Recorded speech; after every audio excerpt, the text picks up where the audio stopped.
नमस्कार दोस्तों, study with पवन प्रदीप में आप सब लोगों का स्वागत है। चर्चा की जाएगी कक्षा 9 समकालीन भारत एवं विश्व, जिसमें कि कक्षा 9 के इतिहास के विषय में दिया गया है। जैसे कि आप लोग जानते हैं, पहला पाठ है फ्रांसीसी क्रांति। फ्रांसीसी क्रांति के विषय में हम 3 भागों में चर्चा कर चुके हैं। आज इसके अभ्यास प्रश्नों पर चर्चा करेंगे, जैसे कि आप लोग थंबनेल में भी देख चुके हैं और साथ ही साथ यहाँ भी दिखाई दे रहा है। इससे पहले मैं आप लोगों की जानकारी के लिए बताना चाहूँगा कि हमारे इस यूट्यूब चैनल के माध्यम से प्रतिदिन किसी न किसी एक एनसीईआरटी किताब के आधार पर चर्चा की जाती है। ये चर्चाएं हमारी कक्षा 6, 7, 8, 9, 10, 11, 12 वालों के लिए तो काफ़ी महत्वपूर्ण होती है और साथ ही साथ प्रतियोगी परीक्षाओं में भी यहाँ से अनेक प्रश्न पूछे जाते हैं। ये चर्चा शुरू करते हैं। जैसे कि आप लोग देख पा रहे होंगे, पहला प्रश्न यहाँ पर कि फ्रांस में क्रांतिकारी विरोध की शुरुआत किन परिस्थितियों में हुई। निम्नलिखित परिस्थितियों के कारण फ्रांस में क्रांतिकारी विद्रोह की शुरुआत हुई। नंबर 1 सामाजिक परिस्थिति, नंबर 2 देखें हम आर्थिक परिस्थिति, नंबर 3 फ्रांसीसी जनसंख्या, नंबर 4 दार्शनिकों का योगदान, नंबर 5 राजनैतिक कारण। ये सब कारण थे। नंबर 6 लुई 16वां या सम्राट लुई के विषय में। आइए इन पर हम एक एक नज़र डालते हैं। सामाजिक परिस्थिति, वहाँ पर सामंतवाद की प्रथा थी जो 3 वर्गों में विभक्त थी, प्रथम वर्ग, द्वितीय वर्ग और तृतीय वर्ग। प्रथम स्टेट में आप लोग जानते हैं पादरी आते थे, जबकि द्वितीय वर्ग में कुलीन एवं तृतीय वर्ग में व्यापारी, व्यवसायी, अदालती कर्मचारी, वकील, किसान, कारीगर, भूमिहीन मजदूर एवं नौकर आते थे। यह केवल तृतीय स्टेट्स ही थी जो सभी कर देने को बाध्य थी। पादरी एवं कुलीन लोगों को सरकार को दर कर देने की छूट थी। सरकार को कर देने के साथ साथ किसानों को चर्च को भी कर देना पड़ता था। यह एक अन्यायपूर्ण स्थिति थी जिसने तृतीय स्टेट्स के सदस्यों में असंतोष की भावना को बढ़ावा दिया। टाइड और ताइद नामक 2 कर आप लोगों ने देखे थे। देखें नंबर 2 आर्थिक परिस्थितियां उस समय किस प्रकार की थी। सन 1774 में बुर्बो राजवंश का लुई 16वां फ्रांस के सिंहासन पर बैठा। उसने ऑस्ट्रिया की राजकुमारी मेरी अंतोनेट से शादी की। सत्तारूढ़ होने पर उसे शाही खजाना खाली मिला, लेकिन जो खजाना था वह खाली मिला और साथ ही साथ सेना का रखरखाव, दरबार का खर्च, सरकारी कार्यालयों एवं विश्वविद्यालयों को चलाने जैसे अपने नियमित खर्च निपटाने के लिए सरकार कर बढ़ाने पर बाध्य हो गई। कर बढ़ाने के प्रस्ताव को पारित करने के लिए फ्रांस के सम्राट लुई 16वीं ने 5 मई 1789 को स्टेट्स जनरल की सभा बुलाई। प्रत्येक स्टेट्स को सभा में एक वोट डालने की अनुमति दी गई। तृतीय स्टेट्स ने इस अन्यायपूर्ण प्रस्ताव का विरोध किया। उन्होंने सुझाव रखा कि प्रत्येक सदस्य का एक वोट होना चाहिए। सम्राट ने इस अपील को ठुकरा दिया और तृतीय स्टेट्स के जो प्रतिनिधि थे उन्होंने क्या किया, इस सभा का विरोध किया और यहाँ से वॉकआउट कर गए। नंबर 3 फ्रांसीसी जनसंख्या में भारी बढ़ोतरी के कारण, जो करों में बढ़ोतरी थी उसके कारण इस समय भारी महंगाई के कारण खाद्यान्नों की मांग बढ़ गई थी। परिणाम स्वरूप पाव रोटी अधिकतर के भोजन का मुख्य भाग था जो वहाँ के लोगों का। इसके भाव भी बढ़ गए। बढ़ती कीमतों व अपर्याप्त मजदूरी के कारण अधिकतर जनसंख्या जीविका के आधारभूत साधन भी नहीं कर सकती थी। इससे जीविका संकट उत्पन्न हो गया तथा अमीर और गरीब के मध्य दूरी बढ़ गई। उसके बाद देखें दार्शनिकों का योगदान। 18वीं सदी के दौरान मध्यम वर्ग, शिक्षित एवं धनी वर्ग कर उभरा। मतलब जो 18वीं सदी थी उसके दौरान जो शिक्षित वर्ग था वह मध्यम वर्ग के रूप में उभरा और सामंतवादी समाज द्वारा प्रचारित विशेषाधिकार प्रणाली उनके हितों के विरुद्ध थी। शिक्षित होने के कारण इस वर्ग के सदस्यों की पहुंच फ्रांसीसी एवं अंग्रेज राजनीतिज्ञ एवं सामाजिक दर्शकों द्वारा सुझाए गए समानता एवं आज़ादी के विभिन्न विचारों तक थी। ये विचार सैलून एवं काफ़ी घरों में जनसाधारण के बीच चर्चा का वाद विवाद के फलस्वरूप तथा पुस्तकों एवं अखबारों के द्वारा लोकप्रिय हो गए। दार्शनिकों के विचारों ने महत्वपूर्ण भूमिका निभाई, जैसे कि आप लोगों ने देखा John Locke, Jean Jacques Rousseau एवं मॉन्टेस्क्यू ने राजा के दैवी सिद्धांत को नकार दिया। यहाँ पर एक और अगला कारण था फ्रांसीसी क्रांति का राजनीतिक कारण। राजनीतिक कारण तृतीय स्टेट्स के प्रतिनिधियों ने मिराबो एवं आवे सीए के नेतृत्व में स्वयं को राष्ट्रीय सभा घोषित कर दिया। जब स्टेट्स जनरल के सभा में वोट देने के अधिकार पर विवाद हुआ तो जो तृतीय स्टेट्स के सदस्य थे मिराबो एवं सीए आवे सीए, हालांकि ये एक कुलीन वर्ग और एक पादरी वर्ग से आते थे, लेकिन नेतृत्व यह गरीब जनता का कर रहे थे या नहीं तृतीय स्टेट्स का कर रहे थे। तो इन्होंने अपने आप को ही जो इन लोगों का संगठन था उसे राष्ट्रीय सभा घोषित कर दिया एवं शपथ ली कि जब तक वे सम्राट की शक्तियों को सीमित करने व अन्यायपूर्ण विशेषाधिकारों एवं सामंतवादी प्रथा को समाप्त करने वाली संविधान नहीं बनाएंगे तब तक सभा को भंग नहीं करेंगे। जिस समय राष्ट्रीय सभा संविधान का मसौदा बनाने में व्यस्त थी उस समय सामंतों को विस्थापित करने के लिए बहुत से स्थानीय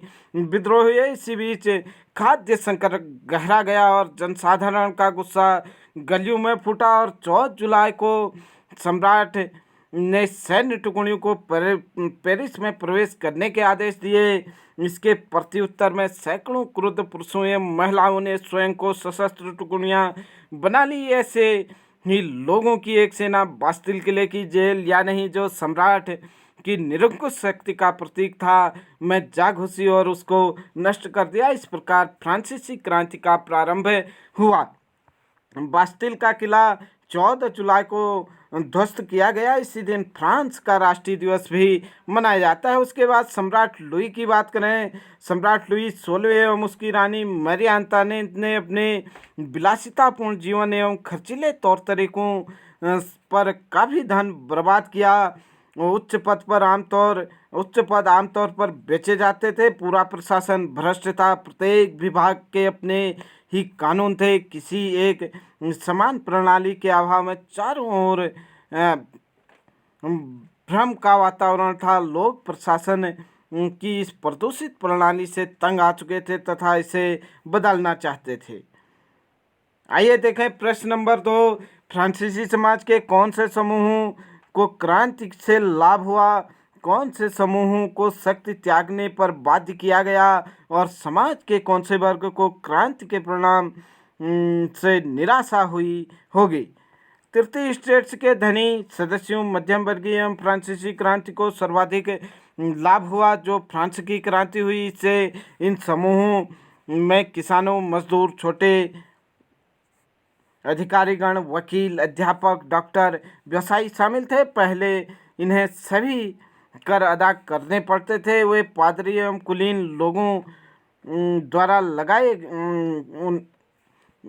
द्वारा उन्हें हर कदम पर सदैव अपमानित किया जाता था। परंतु क्रांति के बाद उनके साथ समाज के उच्च वर्ग के समान व्यवहार किया जाने लगा। पादरियों एवं कुलीनों को शक्ति त्यागने पर बाध्य होना पड़ा तथा उनसे सभी विशेषाधिकार छीन लिए गए। समाज के अपेक्षाकृत निर्धन वर्गों तथा महिलाओं को क्रांति के परिणाम स्वरूप निराशा हुई होगी, क्योंकि क्रांति के बाद समानता की प्रतिज्ञा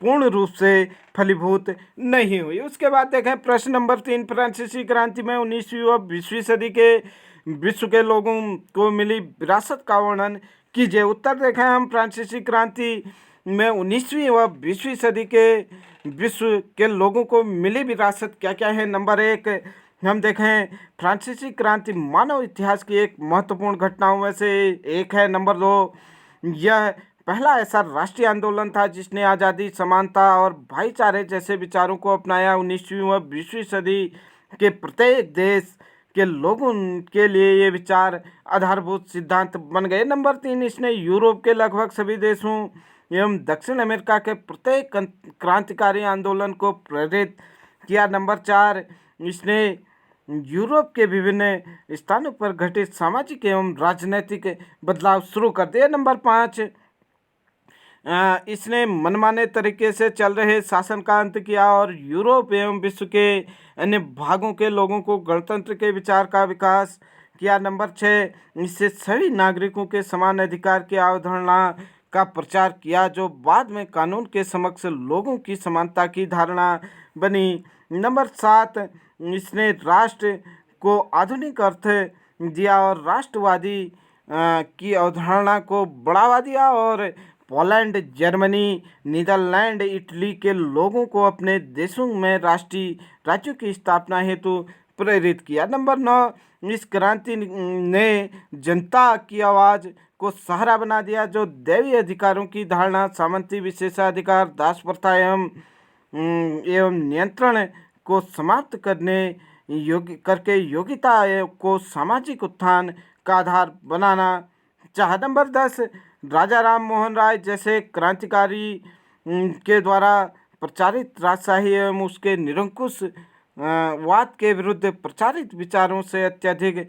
प्रभावित हुए। इस प्रकार से अगर हम कहें, फ्रांसीसी क्रांति का सबसे बड़ा प्रभाव विश्व भर में जन आंदोलनों का प्रभाव प्रारंभ तथा लोगों में राष्ट्रवाद की भावना का उदय हुआ। आइए देखें प्रश्न नंबर 4 कि उन लोकतांत्रिक अधिकारों की सूची बनाइए जो आज हमें मिले हुए हैं और जिनका उद्गम फ्रांसीसी क्रांति से हुआ। वे लोकतांत्रिक अधिकार हम उत्तर में देखें इस प्रकार से हैं जो आज हम प्रयोग करते हैं, जिसका उद्गम फ्रांसीसी क्रांति से हुआ है। नंबर 1, विचार अभिव्यक्ति का अधिकार। नंबर 2, समानता का अधिकार। नंबर 3, स्वतंत्रता का अधिकार।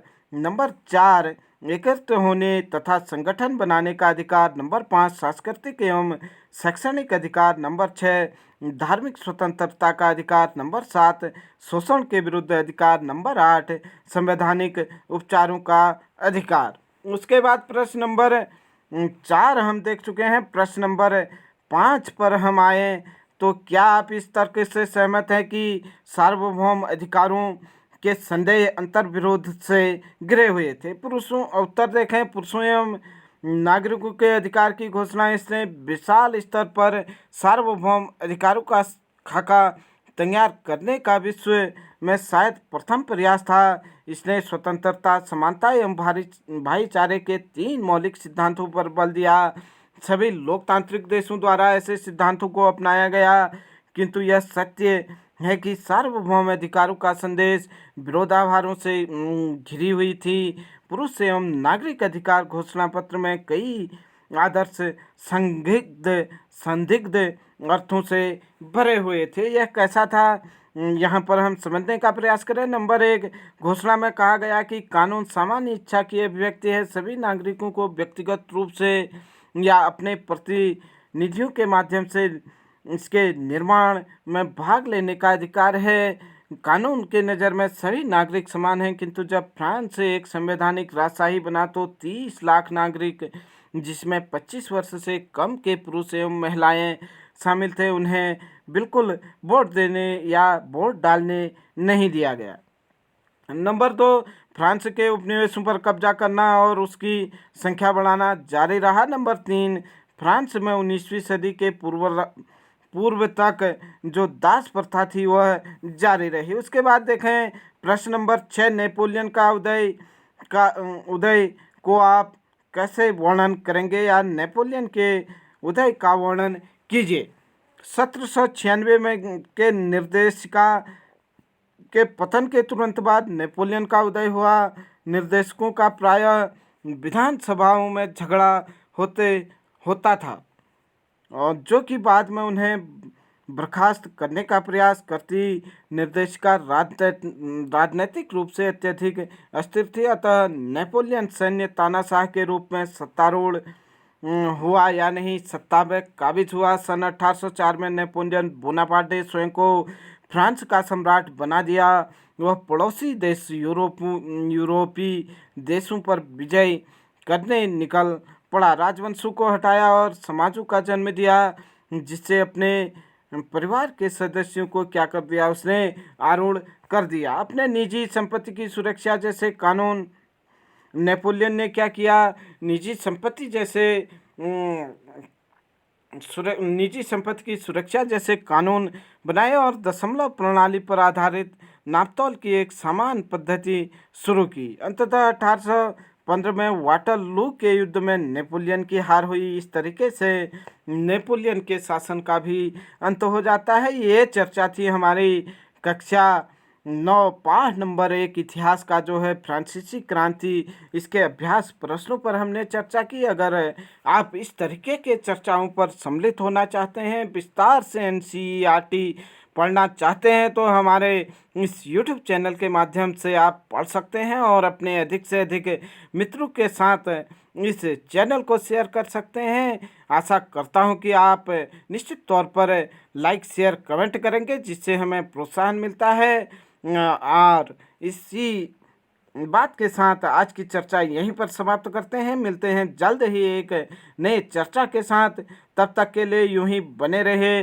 जय हिंद, जय भारत।